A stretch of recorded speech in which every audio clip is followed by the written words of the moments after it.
Hi everyone, I'm Amy Skinner and I've got my friend Josh McElroy, or is it McElroy or McElroy? I mean, McElroy. you can say it however you want. I'll usually respond. It's usually McElroy, but Sometimes it's McElroy. sometimes it's macaroni. You never know who's talking. Josh Macaroni. Um, well, I brought Josh on because he's been a friend of mine for some years. Some, how many Yeah, years? it's been a while, like 7 or 8 years now. Yeah, long enough to get to know like how weird he is, not me, him. He's Right, weird. right. And I wanted to talk to Josh today because he has a lot of experience with adversity and getting through it. So, Josh, I'll let you introduce yourself and give some background before we get into it. Okay. So Amy and I were talking before we decided to press record about kind of how that introduction looked. I'm always happy just to introduce myself by my name, but she limited me to in the context of our conversation today. So uh, I spent 21 years in the military. Most of my combat time was with special operations. I've got 10 or 11 separate trips between Iraq and Afghanistan. I can never remember. I've got to look at the papers and they're not handy. So um, I spent a good deal of my life doing that. Prior to that, I grew up as the son of a cowboy and preacher and learned how to ride bucking horses pretty young. And then trying to figure out a way as a 90-pound 9 year old to get around some of those horses that were a little bit bigger than I was, which would include all of them. And so I grew up doing that and joined the military, spent quite a few years running that down. And after I left active duty, my wife and I became foster parents. So we've seen some of the adversity that these kids go through, and even the adversity that it puts on our own family, and having to deal with trauma that 98% of the time you don't know exists, because the reports that you get from being involved with this system are almost always initially wrong, or 100% of the time incomplete as to what has truly gone on. So as it relates to dealing with adversity, that's kind of some of where I've gained experience. I've also worked with a at-risk youth program where I was an instructor at an alternative high school for at risk youth. Easy for me to say. And so have seen kind of the other side of the foster system there as well, and then how those traumas kind of compound, and the behaviors and kids that it produces on the backside of that. Yeah, so the reason that I wanted to talk to you, aside from it being remotely fun sometimes, is that you have extensive experience in dealing with adversity in your own life and in the lives of others, animal, plant and mineral and human and so on. So that's a pretty encompassing amount of experience from your own life to kids to horses. So you've seen it from all angles, you've seen it from all ages, and you've dealt with it yourself. Um, what I really wanted to talk about is what are some things that you consider important to develop mentally in dealing with adversity on your own? You know, your experience in the army obviously has prepared you for what would be, I would consider, too intense for the average person to experience without crumbling. So there's a preparation process, I imagine, of getting to be able to stomach that. Yeah, so just from that aspect, I I don't know that the average person would crumble. We've seen average people do some pretty extraordinary things when they need to. Um, but I know that the average person forced into an extraordinary circumstance looks a bit different mentally than uh, getting up every day knowing you're going to go get into a gunfight. So I think that yes, there is a difference between the average person and someone who's kind of been selected and trained to do specific tasks. I so for the on the military side, I think it's probably down to that person who wants to challenge themselves initially. That's kind of where I was. I didn't feel like I was contributing as much as I could with my life, and I wanted to be able to say that I was the best at something. Because growing up in high school, I was undiagnosed ADHD, so I was not the best at a lot of things. I could get passable at some things, but I was not the best, and I kind of that was a personal desire of mine. And so the thing with the Army is that the more you volunteer for stuff, the more things that they'll let you do. So I just kept raising my hand, and having the added benefit of growing up with the cowboys of old is that I didn't understand that you could quit when things got hard. Like I didn't know that was an option that was even on the table. So I just kept going. I always tell my kids I did what I did because I was too dumb to quit. Um, but I think part of that is that as you go further down any path that has to do with something that is difficult, it's a daily choice that I'm going to choose to do this today, and at some point I probably won't like this today, but at the end of the day I will feel good about myself because I chose to take on this hard thing. um, and so as the training pipeline progresses throughout the military, and especially in the special operations side, it's much less focused on you as an individual, but you as part of that team. And you see that while you as an individual have your small role to play, that the whole thing is very integrated on one person left and right of you choosing to be where they're at and choosing to look left and look right and bring the person next to them home if it's possible. And again, that's you can go down a whole nother rabbit hole of why you choose to do something like that, but sort of the most prevalent thing I've seen is that there is evil in the world, and there are a few ways to handle that, and there are a few people who are sort of designed to handle those uh, in the most difficult of circumstances, and they kind of tend to gravitate towards that option. And you see that in America as well. You see it in the police, those who volunteer to do the fire, the EMS, the law enforcement jobs as well. So sort of a natural selection on that side too. But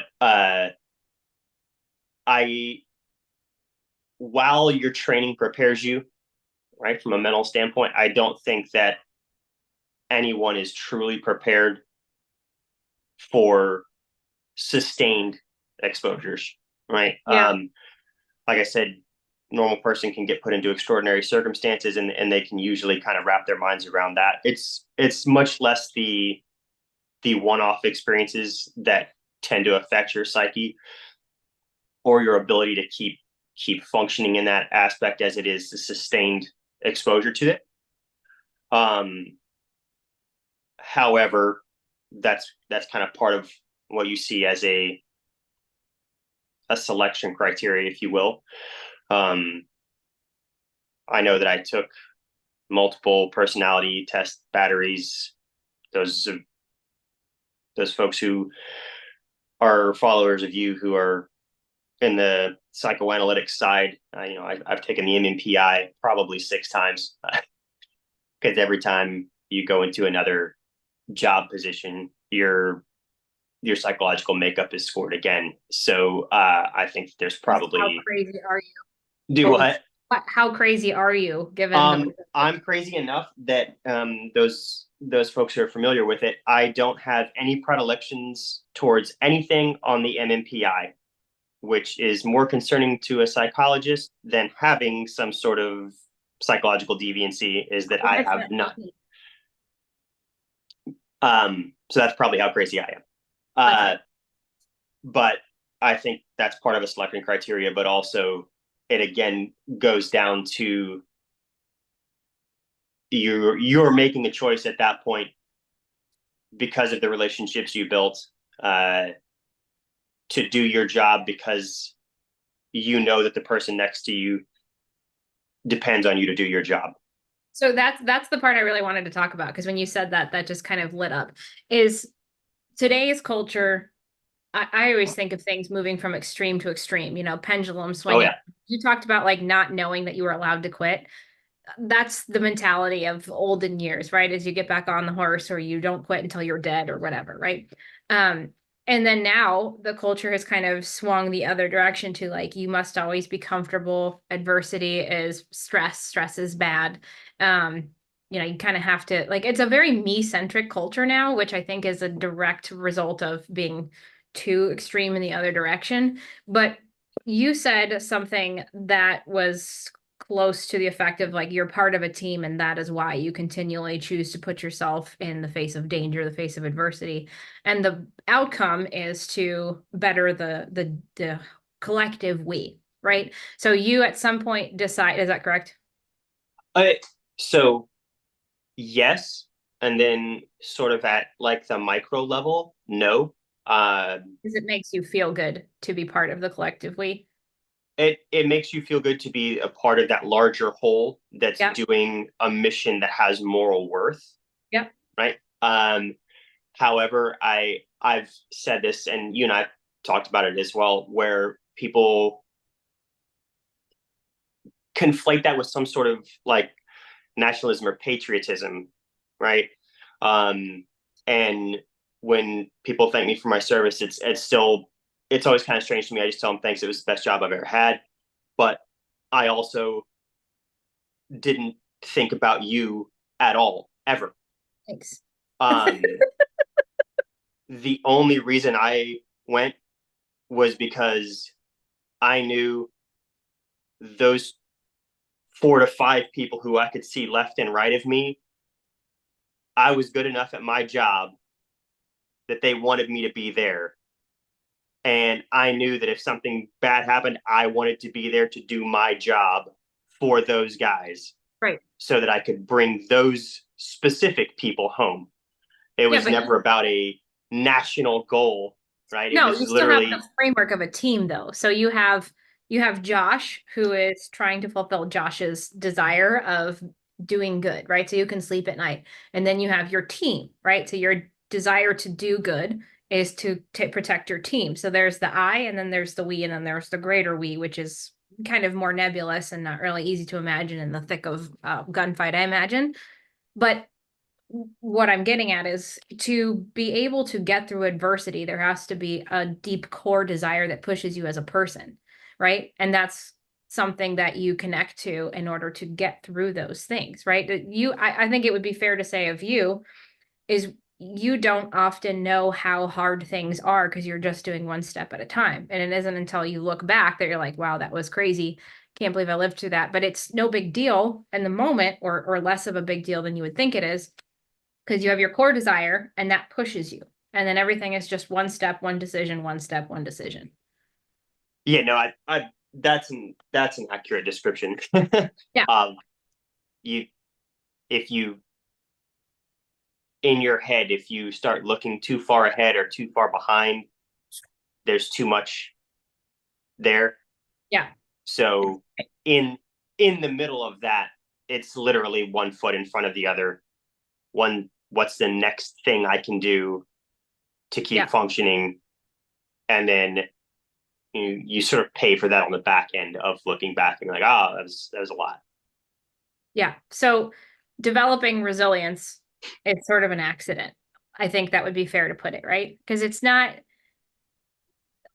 how do I explain it? At least for me in my life, and I'm certainly no example of like living with perfect balance or anything like that. But resilience is the result of one step after the other. And then in looking back, you start to realize all of the things that you've accomplished and can get through. And so then the future hurdles just are like, it's just another step, another choice, right? And just like push-ups, they're really hard to do. You have to do your girly push-ups. And then eventually you can do a normal push-up and you can do 5 of them and you can do 10 of them. Yeah, I think that some of it is sort of an accident, but some of it also is, and it's where I will credit some of the older mentalities of your, if you don't teach people that failure is part of progress, right? Then Yeah. they will be so afraid to fail that they won't try anything at all. And I've had a couple, which is a severe understatement. I've had multiple conversations with people, especially in the Western equine industry, of it's hard to find good help because, a myriad of reasons, right? And the thing I hear the most is that when people will run out of whatever task they had, they just stop and won't continue till the next thing because when pressed, they're afraid that they're going to fail at whatever it is, and then they're going to get yelled at. So I Yeah. think letting, even from a very young age, letting your kids fail and letting them know that that's okay. Like, hey, you did not make the right choice in this scenario. The consequences are this. Now, it's okay because you had to pick yourself back up and keep going. Like that's the one where the get back on the horse is a good analogy because I've had to get back on the horse, but the best part about that was I was like 5.5 miles from the house. So if I didn't get back on the horse, it was going to be a very, very long walk Yeah. to to get back to the house because there was no other way to get it done. So I think that there's part of that you do end up in that sort of accidental, like, oh, I didn't know that I could do this. But then I also think that there is, and it's something that's sort of lacking today, of that balance between allowing and teaching that failure is not final, right? Yeah. I think that you are correct in that there's become a pendulum swing directly to the other side to where, well, I'm going to protect them from just sucking it up mentality so long that then if anything comes by that is remotely uncomfortable, then because I'm concerned about my own mental health, I'm just going to stop whatever it is Yeah. and not continue forward. Where I think that is a detriment not only to the person in that specific instance, but it's also a detriment to society because nothing progresses if no one wishes to do anything difficult because it causes them stress So and uncomfortability. that is a huge theme when I've done, I don't know how many clinics I've done over the last 10 years, but a bazillion. And over the last 4 years, especially, there's been an enormous rise in very, very stressed, very, very neurotic horses that are showing up to these clinics. And they're all attached to a very kind owner who is trying to make this horse have the best experience. And they almost always come with a trauma backstory or a perceived trauma that we don't always know the history. And then it comes with the he was stressed and so I backed off. He did not want X, so I did not do X. And so Mm-hmm. then the horse has to be hauled to the clinic to come into a box of worms, basically, of like a million horses rearing and spinning around. And now the horse has no skill set and is just completely coming apart. And Mm-hmm. it's always such an interesting conversation because it's like you have to walk this fine line between not pushing past skill sets they don't have, but they have to be able to explore and develop failure and recovery from failure in order to get any confidence. So, in your experience with foster kids and horses, you can talk about one or the other, I don't care. Um, where do you find that line? Because these kids and these horses have very low confidence, I'm sure.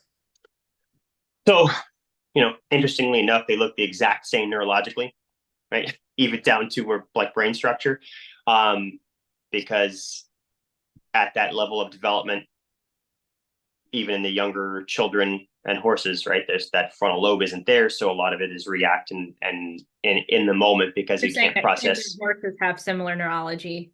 Yes, Just clarify. um, most especially kids with trauma have very similar neurology.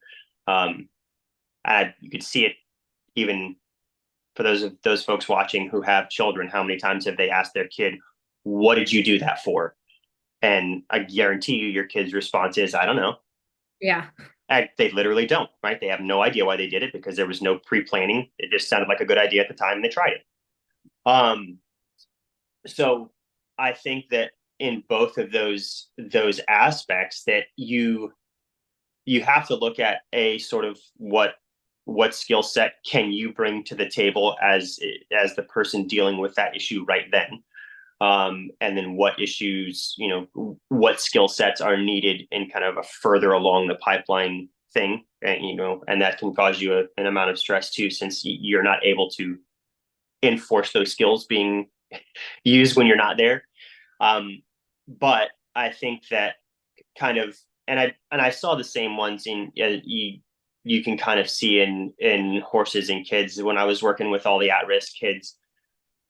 There were very low expectations put on them, Yeah. right? So that's sort of your trauma backstory horse that shows up at the clinic because somebody has felt really sorry for the horse that has had this terrible life, right? And there's that backstory. So um, I I would always tell the kids that for better or worse, like I'm not a super emotive person, right? I'm not a cuddly guy. I'm not the guy that you come up and give hugs to. That's, me, I'm not a huggy person.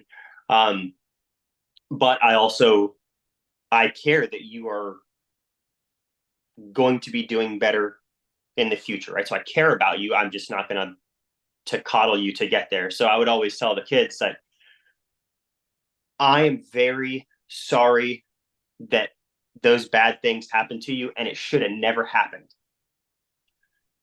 What I am going to tell you is that the rest of the world does not care at all that those bad things happened to you, right? The only way they're going to know that they happened is if you lead every single conversation with your entire traumatic backstory, which Yeah. you're not going to do. So you're going to have to learn how to deal with the feelings that stuff does because the rest of the world doesn't care, right? And so you put that horse who has a traumatic backstory into a herd of other horses who are either well or not well adjusted. Those horses do not care at all what that horse has had to deal with, right? You at any lesson barn leading your horse from stall to tack up to lesson, the people around you do not care at all what your horse has had to deal with because they don't know. Not that Right. they're not caring people, but unless you want to carry a bullhorn around broadcasting your horse's trauma, which I'm sure you've probably seen people who are more than ready to do that, then nobody knows what's going on. So if I treated every person in the world like they were glass, it's not a functional idea. Well, treating somebody like they're made of glass too, like at least from my perspective, is an insult to their psyche that like you are so fragile that you cannot cope, right? And That like that's horrible things have happened to you, but you're too fragile to deal with it. And and that to that's me, exactly what I would tell the kids that you bad things happen and I'm sorry they happened, but you are a strong person. yeah, Your job is to move forward and make sure bad things don't happen to the people around you. That's what we do moving forward, right? We do our best to protect the people around us. And so I would always, and it's sort of the same thing you would do with any horse, right? You look at what task am I going to ask you to do? I want to give you a task that you can complete, but I also want to give you a task that you're probably not going to complete correctly the first time. yeah, Um, and I would always, and this kind of advice I give to anybody when working with kids or horses, I'm going to give them a task they can complete. And if they don't complete the task the way that I necessarily would complete it, but the end state still looks kind of like what I wanted, I'm going to say that's okay. Right. Um, for kids, I would let them do however long it took them to do whatever it was I asked them to do. As long as the end state was fine, I would let them do it.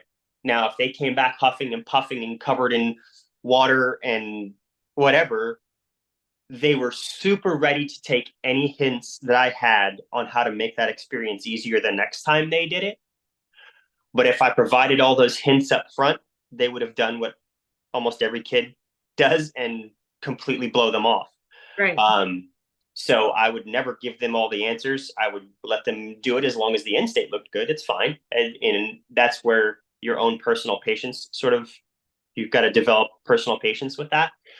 But it's the same with your horse, right? If I'm asking for a horse to do something specific, well, I'm going to keep asking until you get to the end there. Now, you may go through 20 permutations where it sort of looks kind of crazy and you're pretty uncomfortable. Um, but the second I make it comfortable for you, that was the answer, right? Like that's what I was looking for. So that was the right way to do it. So you're developing resilience and confidence by allowing exploration and failure with enough support to kind of get to an end Right. goal. Like as long as you're there to support that horse, to support that kid, to say, I think you're trying that.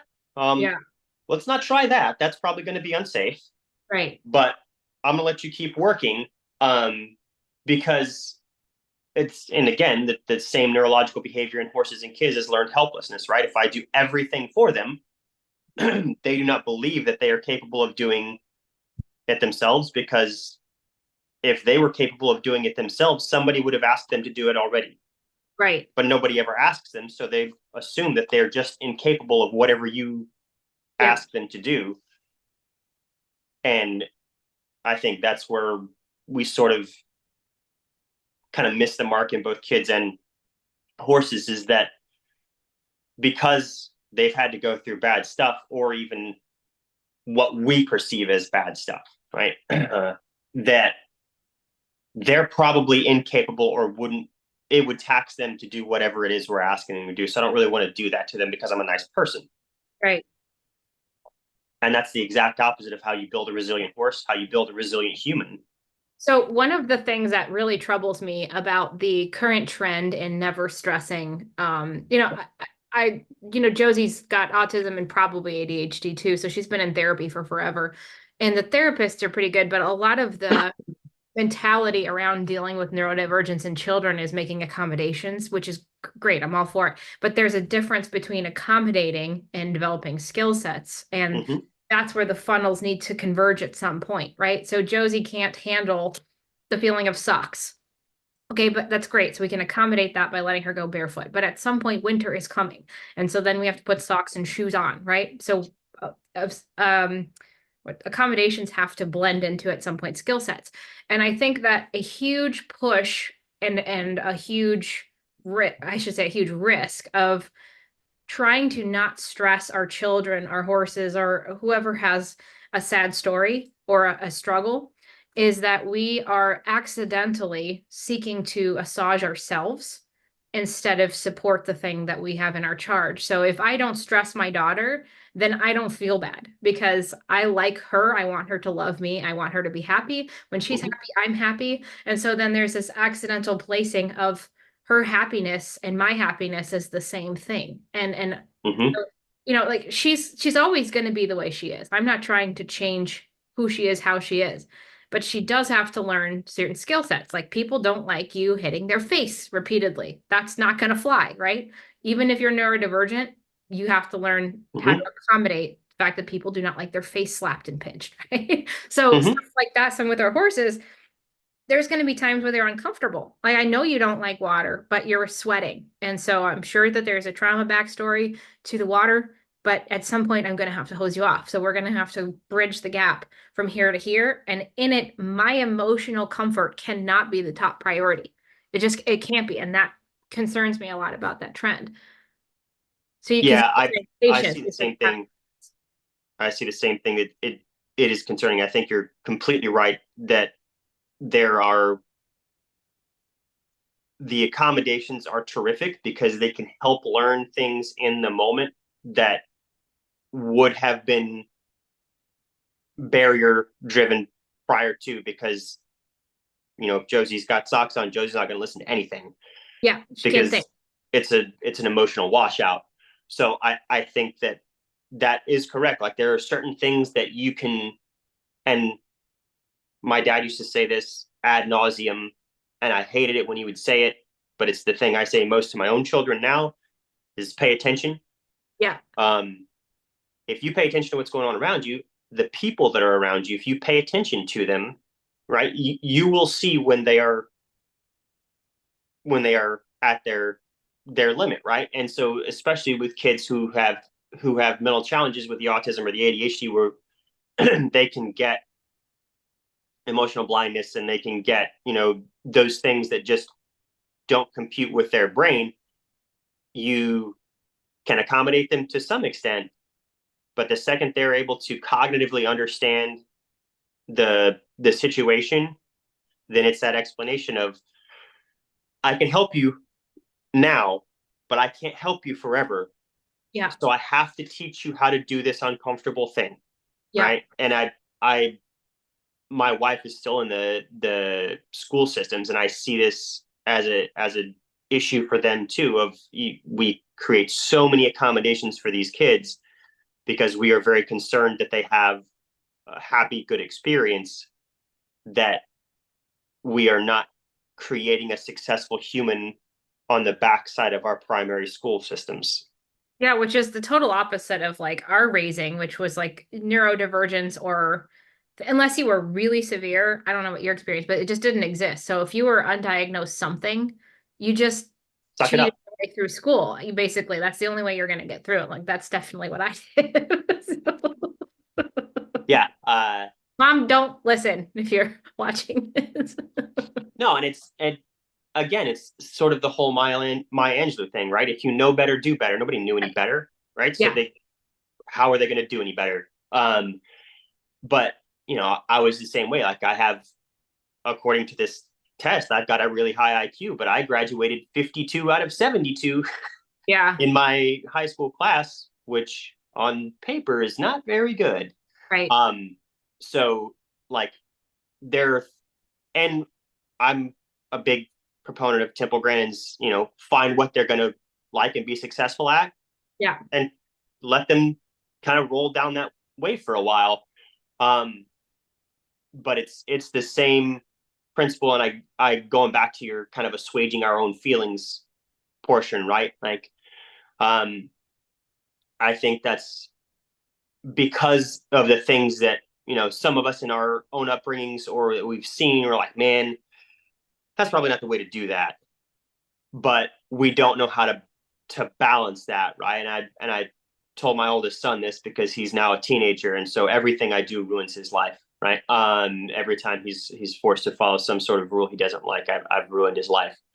Um, and his comment, like any other teenager, was, "You don't want me to be happy at all." Um, and I told him quite bluntly, um, "Your happiness in every moment, I absolutely do not care if you are happy in every moment of your life. That is Yeah. not my job as a parent.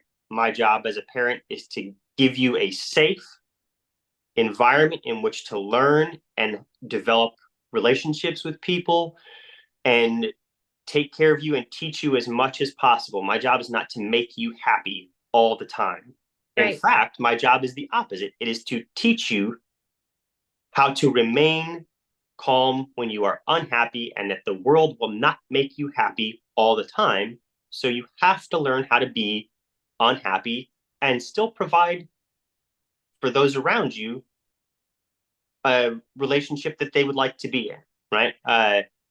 If you're unhappy and you project that out of your little bubble, then nobody wants to be around you.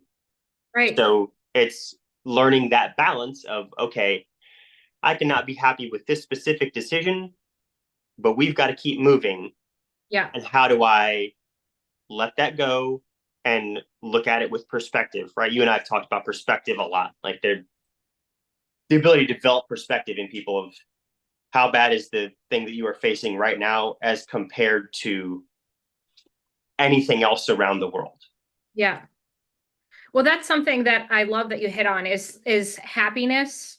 which I think could be the direct opposite of fulfillment, is happiness relies on me getting what I want right now in this moment, right? Like I could be happy if I were in a mansion with a hot tub with a, manservant in a Speedo, right? That would make me happy, but that would not make me fulfilled. And so the job of a parent or a horse owner or a caregiver of any kind is to create the fulfillment of the thing in your charge, which, as you said, means not happiness. It means getting your needs met, which is psychological as well, that you have to develop some skill sets, such as dealing with loss, dealing with the ability to not get what you want, and learning to pay attention to others around you.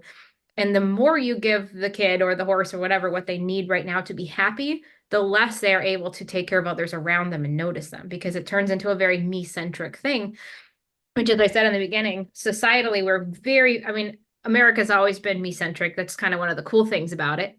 But also, one of the downfalls of the progression is that it is so me-centric that the collective we matters as long as I'm happy. As long as I've got my service monkey and my cabana boy, nothing affects me, right? So Listen, don't knock on service monkeys. I've been giving to that in the combined federal campaign for years now. I want the service monkey to bring me the donuts at the side of the pool and clean up after me. Right. I don't think But that's too much. I always wanted it to throw poop at my friends. So I think we're Okay, sort of on opposite ends of I've changed service. my definition of happiness. So see, this is what's happening. Is perspective is your happiness is better than mine. So now I need more. See, and now I Right. can't be happy because I have to be happy. So I can't be happy because your Yeah. service is better than mine. So there's a balance here between accommodations and kind of going with like real life, right? And that's something that's changed societally throughout the years, is that now we are accommodating more people, which is great. We have accommodations for all types of people to be involved in society.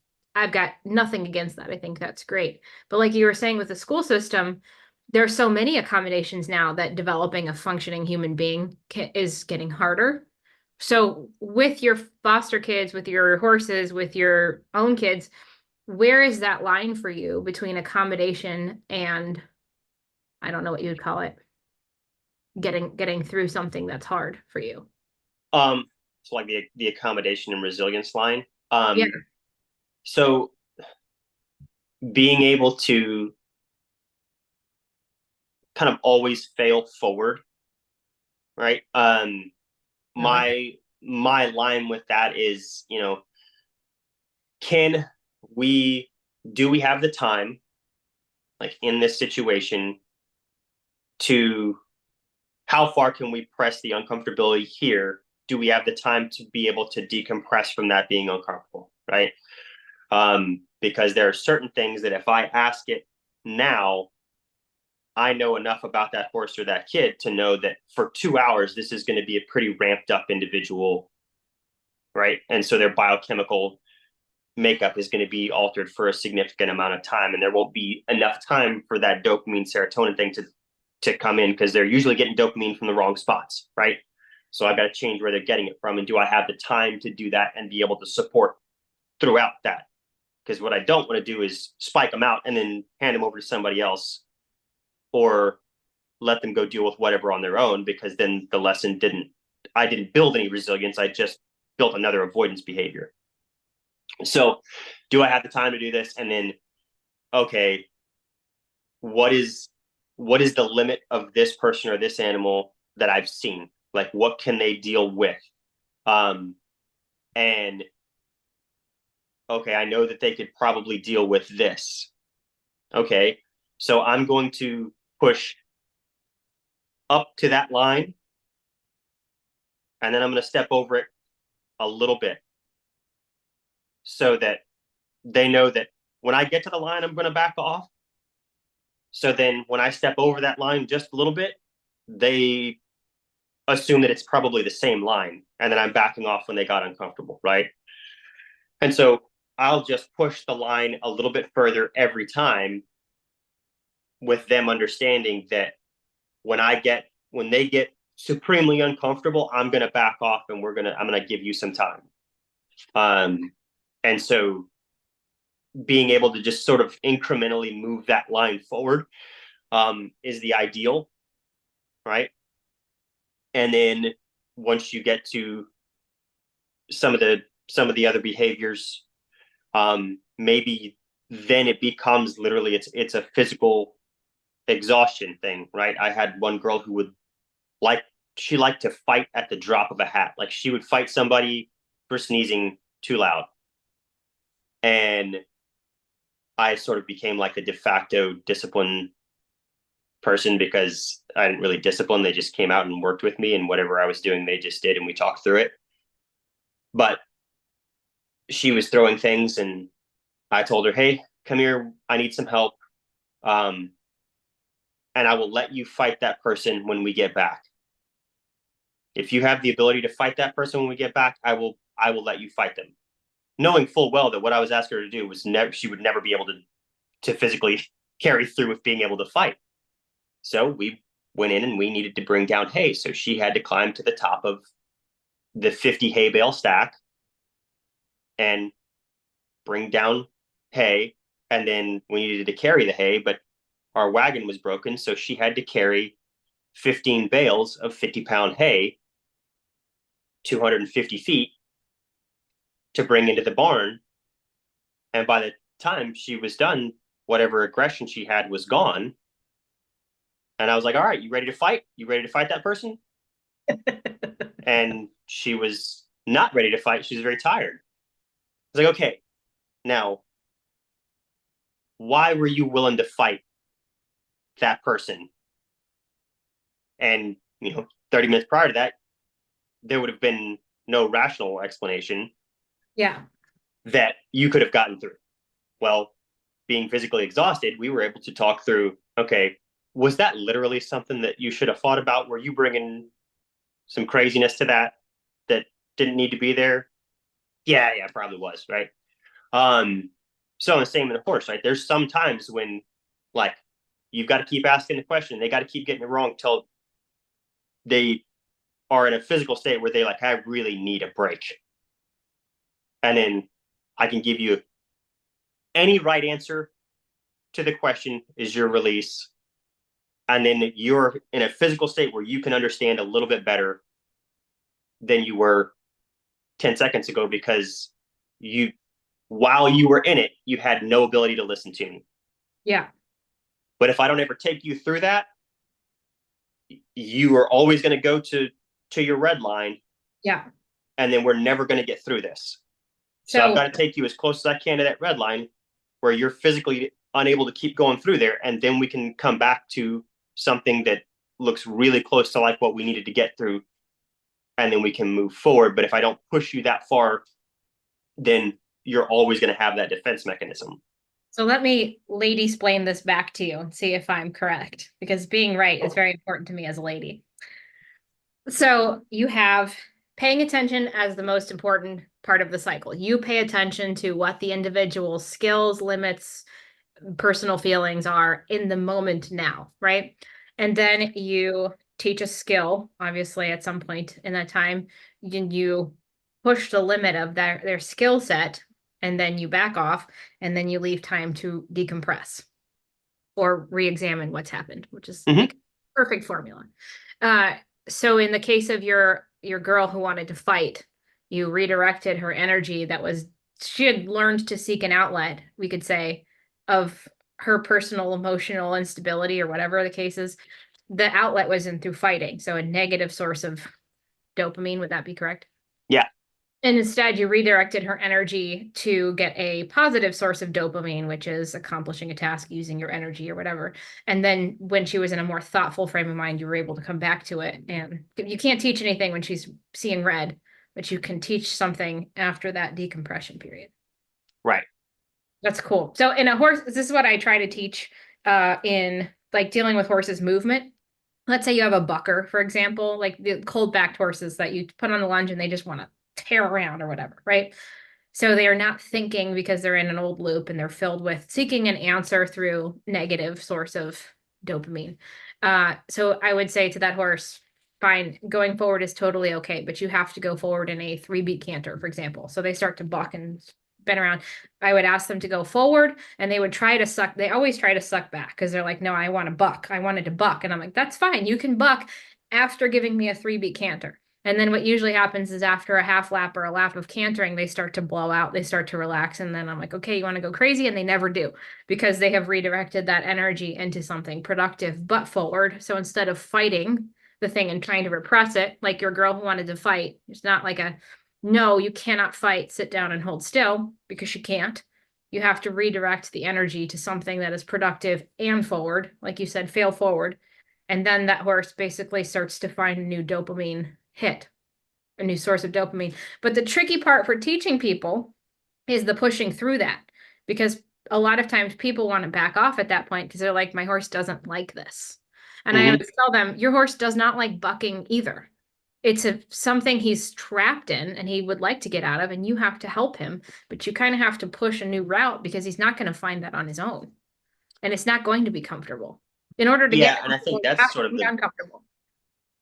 at least in my experience, it's sort of the biggest problem that we see in horse owners and in clinic participants is that, they know they need to do it, but by and large, like their relationship with the horse makes them happy.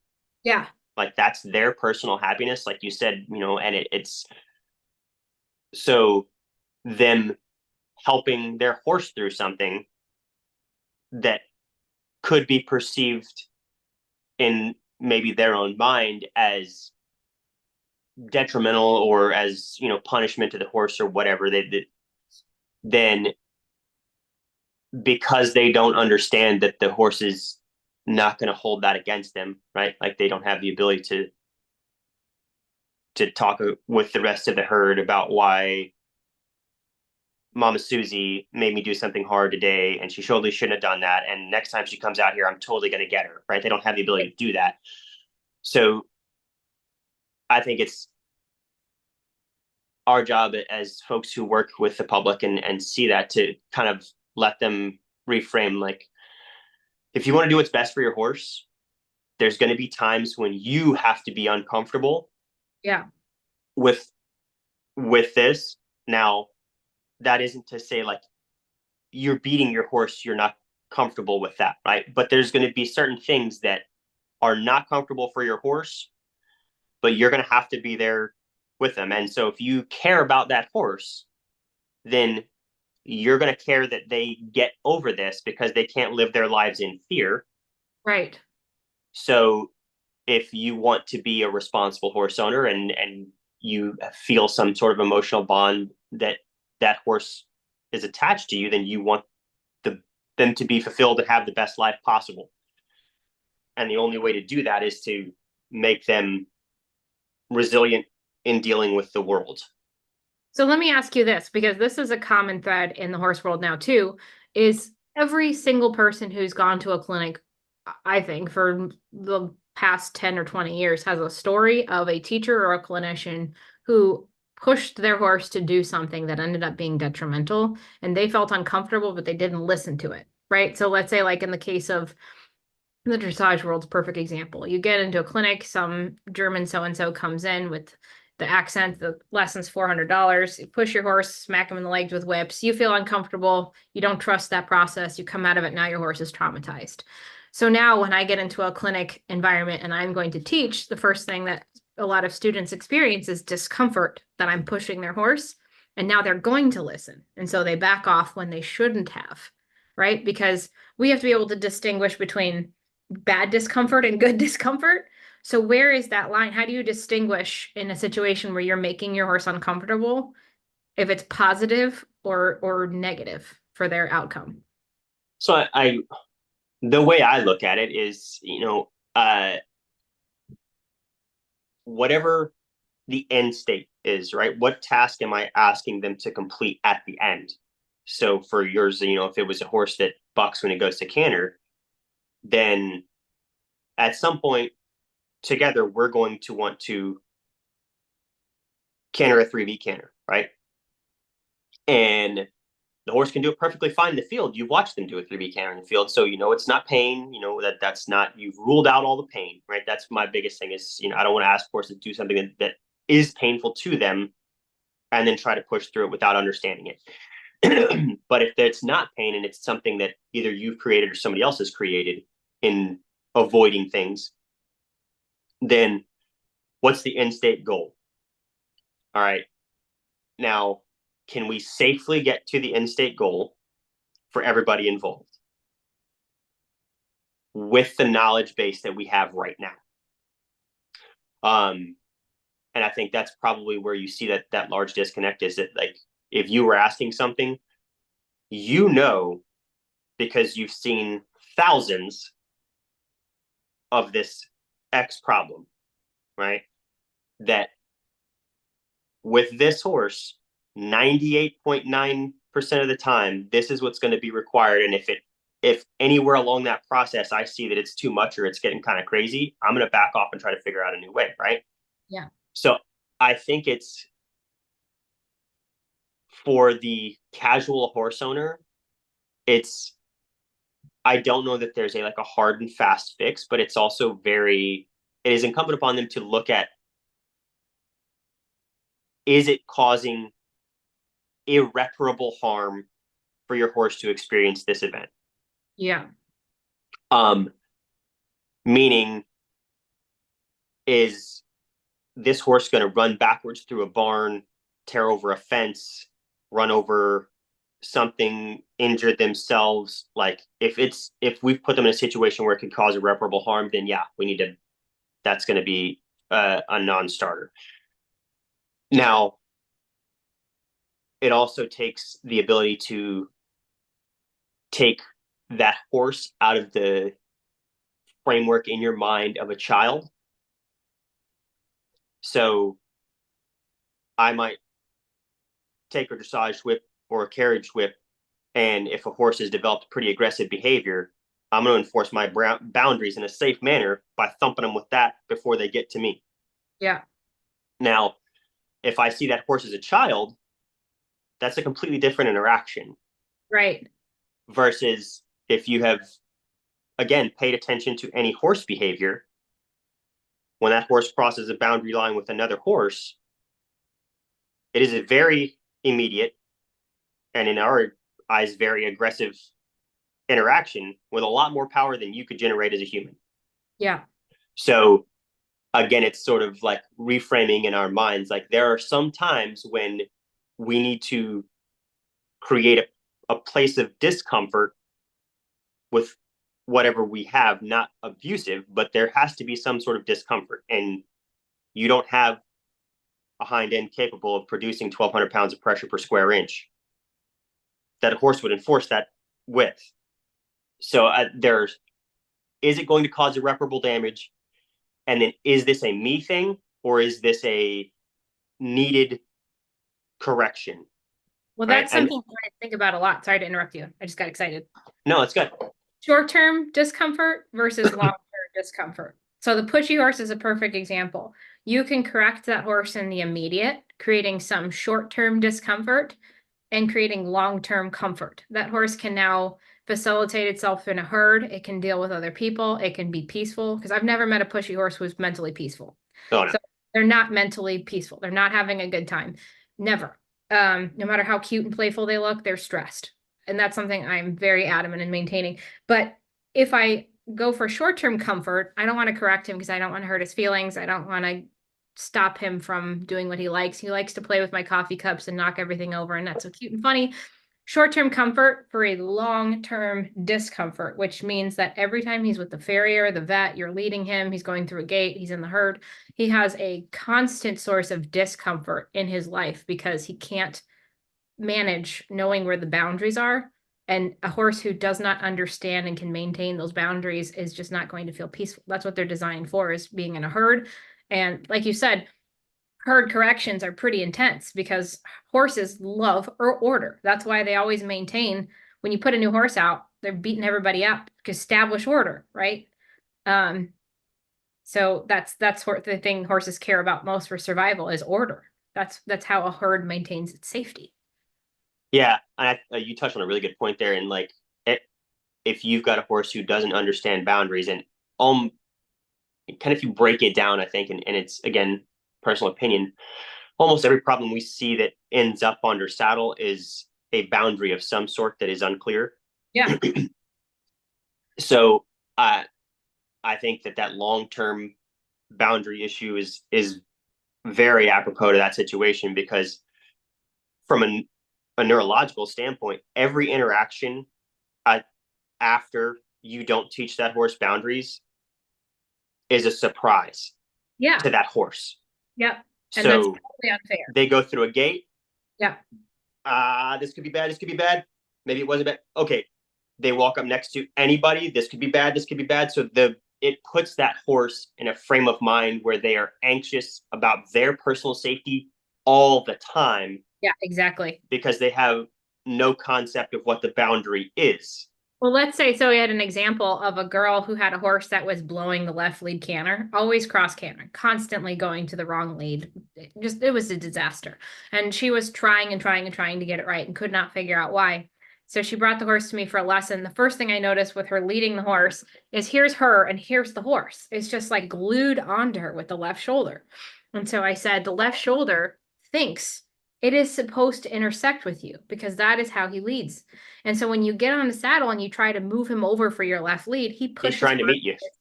He's pushing into your left leg because that's what you taught him to do. And now he's getting in trouble for it. And he's getting repeat and repeat and repeat. And he's in his mind is just like, what the hell do you want me to do? So this horse, because she didn't want to make him uncomfortable by straightening him out, was made uncomfortable repeatedly through her ride session where she was getting after him for stuff that she had taught him. And when I said that, she was like, well, he knows the difference. No, he doesn't know the difference. And your child doesn't know the difference. And I don't know the difference. You know, it's everybody is really a lizard when we come down to the basis of it is we do what works. And then we are stressed when that no longer works. Right. Yeah. And that's the biggest thing you see with, any behavior can be an avoidance behavior, whether it's a horse or it's human or whatever. Like, I think you see it most pronounced, and it's sort of the easiest to see in humans, because you and I can see it and know where that horse probably was avoiding something in the past. But if the casual horse owner hasn't seen thousands of horses in their life, they don't have the information set to make that decision, right? But you can see it in people where somebody with a traumatic background has this avoidance behavior, Yeah. right? If they get corrected, they become violent in Yeah. any manner, right? Or if someone else is getting corrected, they shrink into the background, right? So that's their avoidance behavior. Now, in society, whether that's equine society or regular society, that behavior is not necessarily acceptable. Right. But explaining that to someone is very difficult, because it's worked every other time in their life Right. to keep them safe. So why is it not working now? Just like your gal who led the horse on top of her on the left hand side. Well, he can't figure out, because he can't extrapolate from past information to predict future, outcomes, why it's okay for him to do it now, but not okay for him to do it in 10 seconds Right. when there's a saddle on. He can't, I don't know when it's Yeah. okay for me to do it and not do it.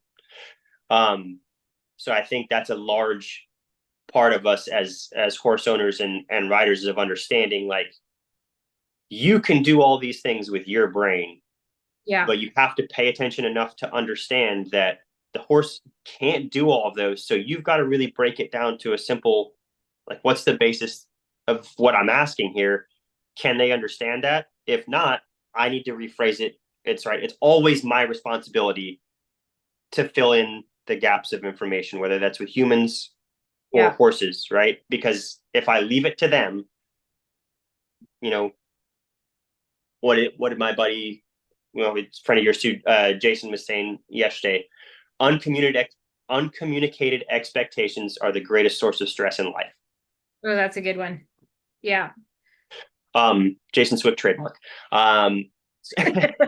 So I think that's where you see the biggest gap, and it's incumbent upon us as parents, as people in society, as horse owners, to, what do I expect out of this interaction?